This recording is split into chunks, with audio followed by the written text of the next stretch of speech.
अब क्या करें भैया, बिना घड़े निकाले जल कैसे भरेंगे? मटके तो नहीं उतार सकते, ऐसे ही प्रयास करते हैं। यही एक मंत्र है जिससे असुरी शक्तियों से हम सुरक्षित रह सकते हैं। घड़े में वो प्रवेश नहीं कर सकते हैं। भैया ऐसे तो कितने दिन लग जाएंगे आश्रम में जल भरते भरते? अब यदि माता ने दंड दिया है तो उसके पीछे का उद्देश्य भी उन्हें ही पता होगा। चलो शेष घड़े भर लेते हैं।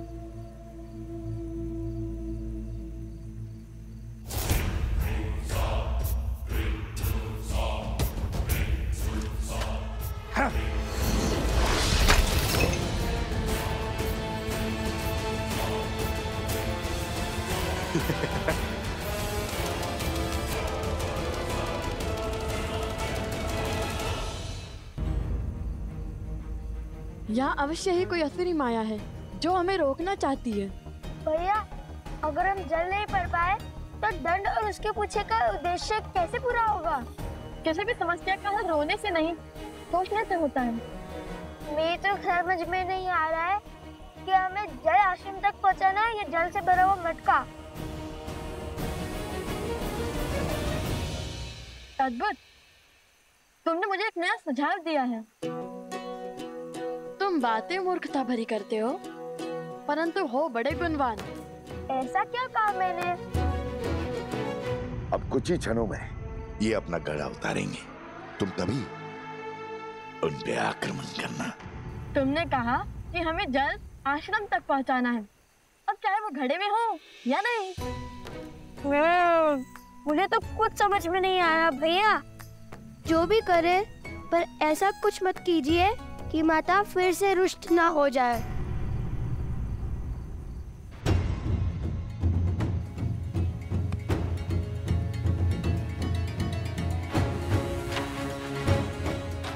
तुम चिंतित न हो, तुमने जो सुझाव दिया है उससे माता प्रसन्न नहीं होंगी, दुखी नहीं। तो बोलो जय श्री राम, जय श्री राम, जय श्री राम, जय श्री राम, जय श्री राम, जय श्री राम।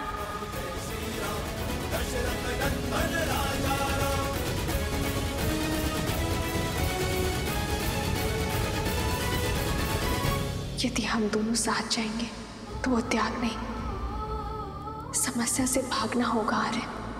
जिस क्षण महाराजा राम महारानी सीता को त्यागेंगे उसी क्षण अयोध्या के सब दुख मिट जाएंगे। महाराजा राम महारानी का त्याग करना होगा। राम इस राज को एक सक्षम राजा ही नहीं, सर्वश्रेष्ठ उत्तराधिकारी भी चाहिए। बिना युगल आहुति के न यज्ञ पूर्ण होता है और ना ही उसका फल मिलता है।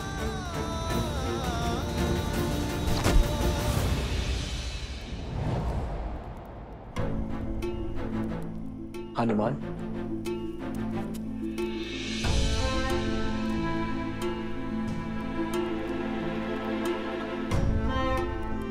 क्या बात है हनुमान, तुम्हारे मुख पर व्याकुलता?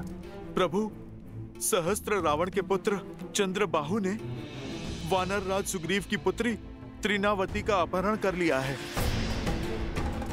इस कारण महाराज सुग्रीव के राज्य में बहुत अशांति फैल गई है। इस विपदा से निपटने के लिए महाराज सुग्रीव आपका परामर्श और आपकी सहायता चाहते हैं।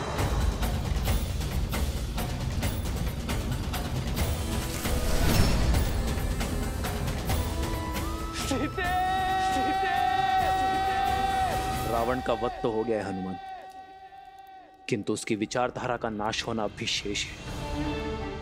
दृष्टता और अधर्म हर रूप में धर्म के लिए चुनौती है, किंतु स्त्री को देवी की भांति पूजा करने वाले इस समाज में स्त्री को वस्तु की भांति उठा लेने वालों की धारणा का नाश होना चाहिए। हर युग के साथ पाप का शीश उठता है, किंतु जब पाप चरम पर हो तब धर्म का प्रहार उस पर होना चाहिए। मेरे मित्र वानर राज सुग्रीव के राज्य में आतंक फैलाने वालों को दंड देना हमारा राजकीय कर्तव्य है हनुमान। और एक मित्र होने का परम धर्म भी। युद्ध की तैयारी करो हनुमान। धर्म के पथ पर चलने का समय आ गया है। संसार में बुरी सोच फैलाने वालों का अंत आवश्यक है। मेरे मित्र वानरराज सुग्रीव से कह दो कि उनका ऋण जो मुझ पर है उसे मैं चुका तो नहीं पाऊंगा, किंतु ये राम अपना मित्र धर्म निभाने अवश्य आएगा।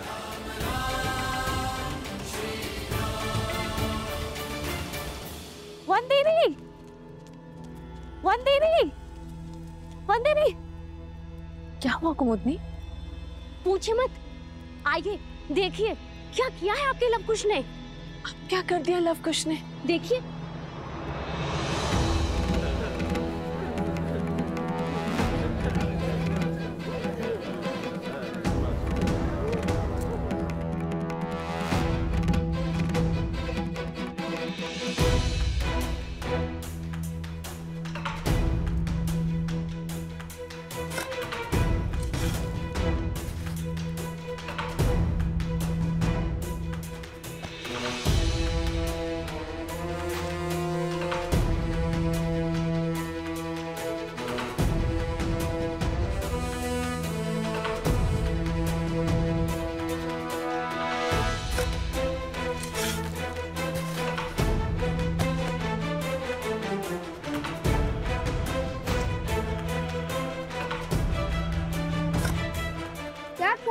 लोग लव कुश, ये जल भरने के स्थान पर क्या कर रहे हो तुम दोनों? यहाँ और ये सर पर मटके। सब बताते हैं माता, सब बताते हैं, बस कुछ क्षण रुक जाइए।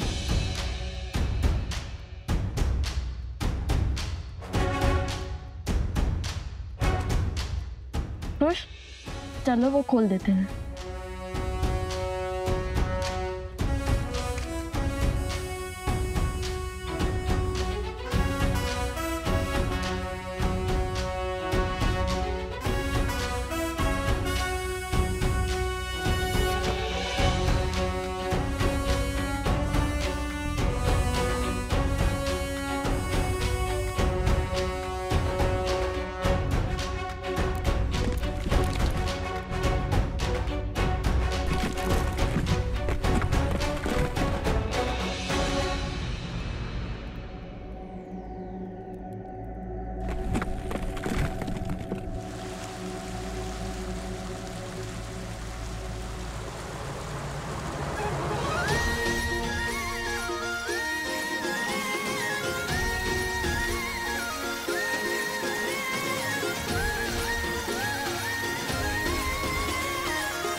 क्षण भर पहले जल की एक बूंद नहीं थी और अब देखो पूरी की पूरी नहर बन गई है।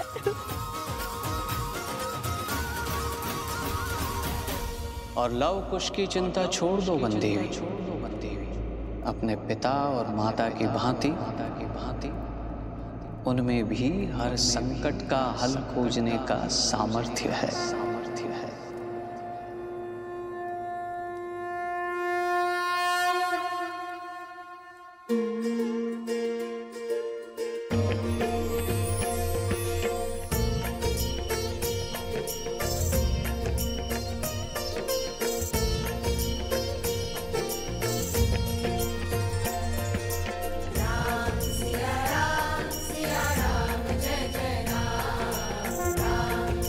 राम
माता, पता है भैया ने क्या सोचा?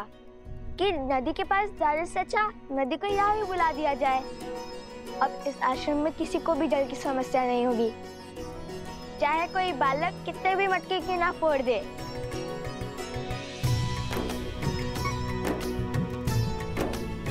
कार्य मेरा था, परंतु सुझाव कुश का। जानती है माता, हमारी प्रेरणा कौन सा प्रसंग बना? जब नल और नील ने राम नाम लिखकर लंका तक सेतु बनाया था, तो हमने सोचा जब राम नाम का पत्थर सागर में तैर सकता है, तो राम नाम का फावड़ा नदी के लिए मार्ग क्यों नहीं बना सकता?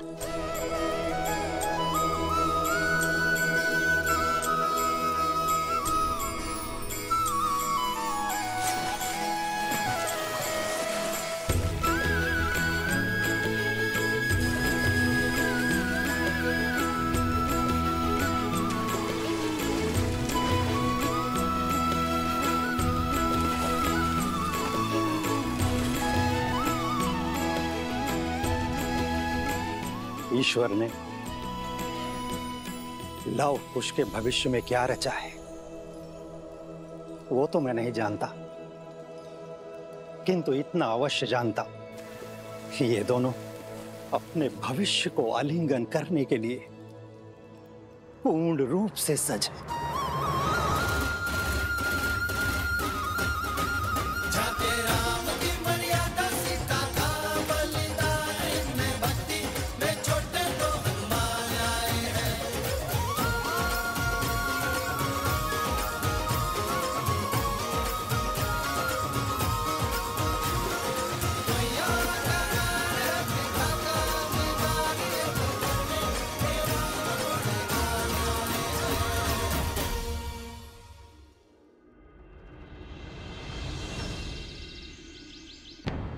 माना कर्तव्य महत्वपूर्ण है राम, परंतु अश्वमेध की घोषणा करके उसे रोक देना अशुभ भी है और अपयश कारक भी। अश्वमेध यज्ञ अवश्य होगा आचार्य।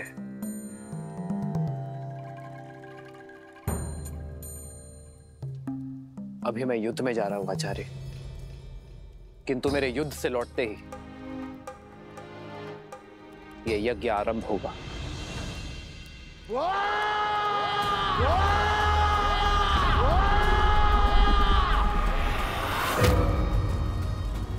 सहस्त्रमुख रावण पराजय के बाद पीछे नहीं हटता और प्रचंड शक्ति से वार करता है।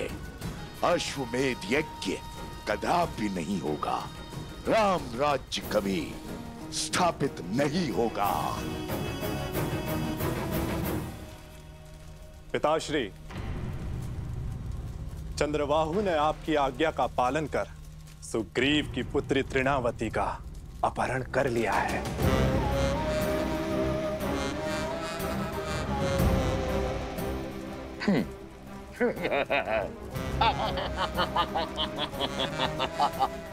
कैसे कैसे बचोगे राम मेरे इस प्रहार से? अब राम को सुग्रीव की सहायता के लिए जाना होगा और अयोध्या अश्वमेध यज्ञ से वंचित रह जाएगी।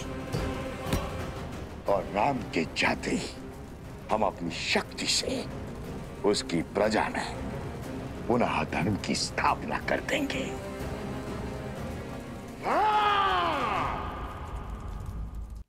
केवल आपके लौटने से क्या बात बन जाएगी महाराज? धार्मिक बाधा तब भी रहेगी। इस युद्ध से लौटकर इस समस्या का हल अवश्य होगा आचार्य। अर्थात आप दूसरा विवाह करेंगे?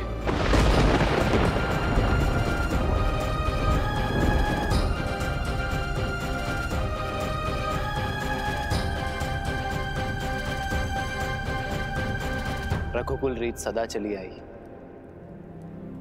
प्राण जाए पर वचन न जाए।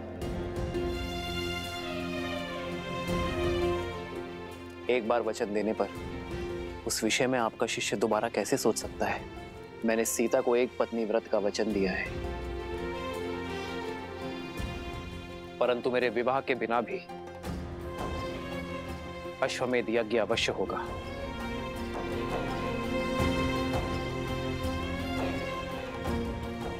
राजा का सपत्नी यज्ञ में बैठना आवश्यक है ना। मैं युद्ध से लौटते ही भरत को अयोध्या का महाराज घोषित कर दूंगा।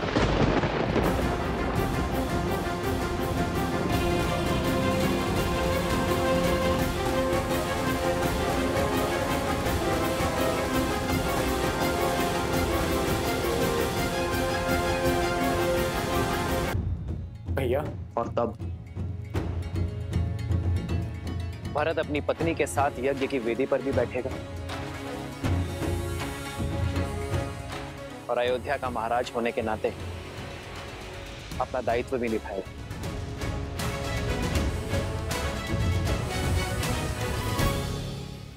ये क्या कह रहे हैं आप भैया?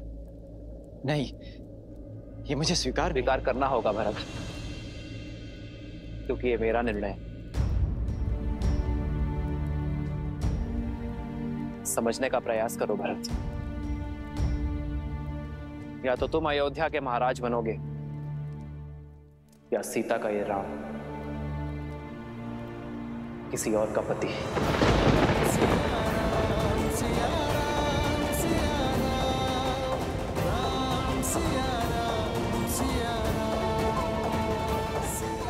और मेरा चयन तुम जानते हो भरत।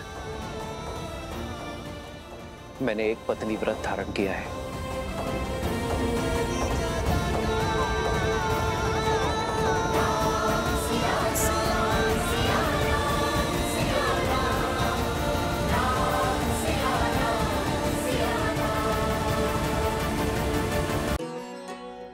आगे बताओ ना। जब तुम नदी के पास पहुँचे फिर क्या हुआ? फिर क्या, नदी के पास पहुँचते ही हमने राक्षसों को देखा। सच? कितने राक्षस थे वहाँ? अरे वो दिखे ही नहीं, धुएं थे, धुआंधार कह लो। उन्हें भला कैसे गिन सकते थे?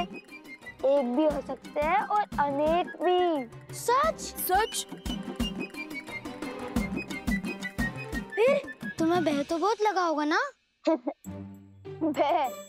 और मुझे जो भय को भयभीत कर दे वो कुछ हूँ मैं। मायावी राक्षसों को देखते ही मैंने सोच लिया था अपने प्राण दे दूंगा, पर अपने भैया के प्राण को कोई संकट नहीं आने दूंगा। और मैंने बिना विलंब किए यूं बाण उठाया और हर आदमी पर अपने प्रहार का प्रकोप बरसाया। उस समय तो आंखों से आंसू निकल रहे थे और अब मुख से बड़े बड़े बोल उमड़ रहे हैं। फिर क्या हुआ? बताओ ना खुश। फिर क्या, भैया ने मुझे जगा दिया और मेरा सुंदर स्वप्न टूट गया। कहानियां बनाना तो कोई तुमसे सीखे।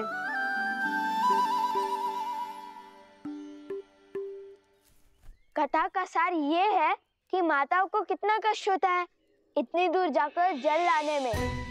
तो हमने सोचा कि जल को ही माताओं के पास लेके आए। क्यों, उचित कहा ना भैया? अवश्य। सच लव और कुश, बहुत वीर हो तुम दोनों। अब ये जल सदा आश्रम के पास रहेगा और वो राक्षस दूर।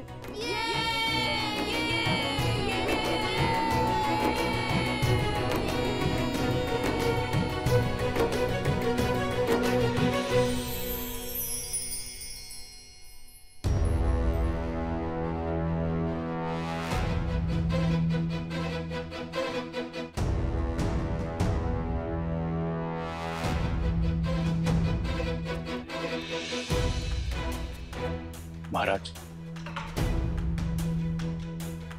क्या समाचार लाए अंगद? हमारे पास इतनी सेना नहीं है कि हम इस दुर्ग को चारों ओर से घेर सके महाराज। परंतु आप निश्चिंत रहे महाराज। मैंने प्रण लिया है उस चंद्रबाहु का वध करने का, जिसने बिना कारण आपकी किष्किंधा राज की पुत्री का अपहरण किया। अंगद, हमें शीघ्रता करनी होगी। इस किले को भेदना होगा हमें, इससे पहले कि इस किले से आक्रमण हो।